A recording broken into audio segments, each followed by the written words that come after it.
네, 서울에서 아파트를 분양받아 입주하려 했더니 시행사가 추가 공사비를 내라고 요구하면서 이사를 방해한다는 제보가 들어왔습니다. 입주민들은 추가 비용을 부담할 필요 없다는 법원 확정 판결까지 받았지만 시행사 측이 막무가내로 현관문을 용접해버리거나 전기를 끊는 등 협박에 가까운 횡포를 부리고 있다고 호소했습니다. 이준엽 기자입니다. 승강기에서 인부들이 드럼통을 들고 내립니다. 현관문 앞에 드럼통을 쌓아 올리더니 난데없이 용접하기 시작합니다. 입주민이 치워달라고 항의하자 쇠막대기를 두드리며 위협합니다. 서울 서대문구 북한산 자락에 있는 이 아파트는 지난해 8월 하순부터 입주가 허용됐습니다. 이른바 알박기 등으로 공사가 수년간 지연돼 채권 채무 관계가 아직 정리되지 않았는데도 입주민 피해를 우려해 구청이 임시 사용 승인을 내준 겁니다.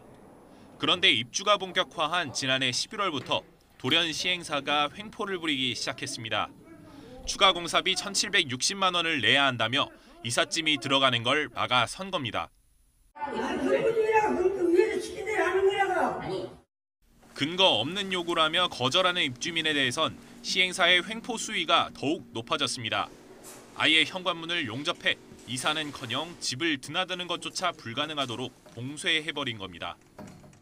시행사 측은 입주를 했건 하지 않았건 개의치 않고 이렇게 문을 용접해서 막아버렸습니다. 이미 입주한 집은 비어있는 틈을 타 현관 잠금 장치를 부숴버리거나 오븐과 에어컨 같은 내장형 가구를 멋대로 떼가기도 하고 반자함을 망가뜨려 전기를 끊어버리기도 했습니다. CCTV로 확인을 해요. 그러니까 제 일상적인 뭐 생활하든가 이런 게 패턴이 조금 이제 무너지기도 하고 와이프가 이런 상황이 이러니까 혼자서 출입하기를 좀 꺼려해요.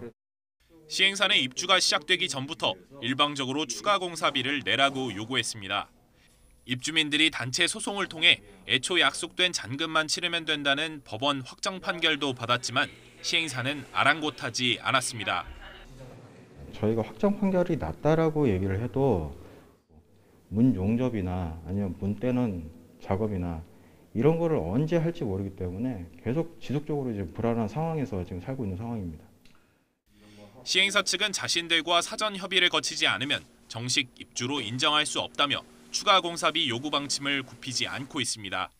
판결문이나 법원 집행문도 인정할 수 없으니 직접 법원에서 집행관을 데려오라고 으름장을 놓는가 하면 현관문 앞에 드럼통 등을 설치한 건 돈을 안 낸 사람들에 대한 시위였다며 오히려 입주자들에게 책임을 돌리기도 했습니다.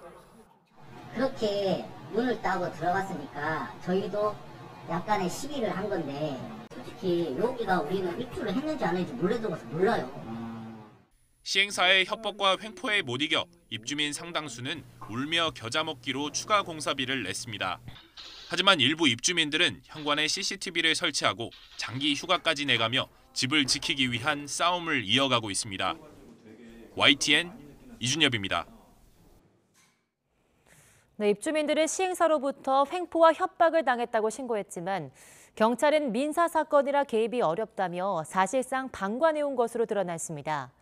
하지만 법조계에선 집 출입을 방해하거나 또 물건을 부수는 건 명백한 범죄인데도 경찰이 책임을 회피하고 있다고 지적했습니다. 이준엽 기자가 이어서 보도합니다.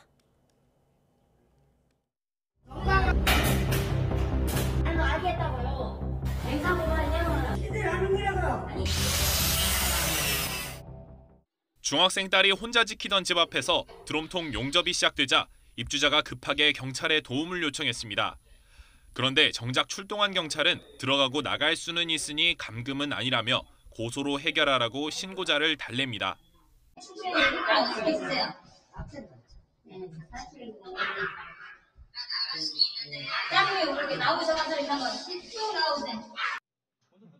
이미 입주한 집의 전기 차단기를 망가뜨리고 멀쩡한 문을 떼가는 걸 뻔히 보면서도 경찰은 민사사건이라 편들 수 없다는 말만 반복합니다. 가구 하나하나 와서 개인적으로 다 고소를 하시라고. 당장이 지금 급한 게 이렇게 불편을 주면 안 되죠. 여기까지 정리를 할게요. 저희들이 거기서 판단할 게 없습니다. 입주자가 시행사 인부들이 문을 떼고 있다고 신고했지만 경찰은 현장을 보고도 아무런 조치 없이 되돌아갔습니다. 경찰이 출동할 때마다 간섭할 수 없다는 반응을 보이자 시행사 측의 횡포는 더 과감해졌습니다.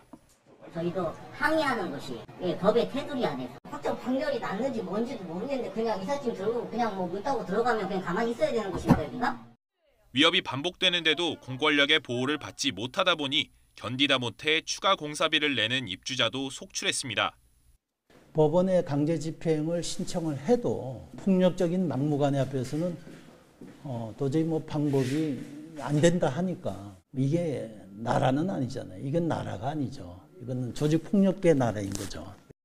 하지만 법조계와 부동산 전문가들은 민사가 얽혀 있어 대응할 수 없다는 경찰의 설명은 사실과 다르다고 지적합니다.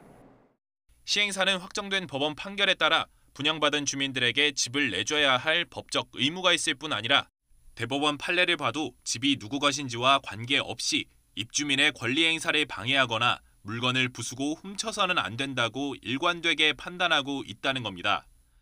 임대차 계약이 끝났다고 해서 임차인 마음대로 뭐 집을 문을 열고 들어간다거나 아니면 임차인의 물건을 마음대로 빼놓는 것 자체가 범죄 행위가 되는 것처럼 협박이나 강요 행위를 하는 것은 소유권 유무와 상관없이 범죄 행위가 성립될 수 있습니다.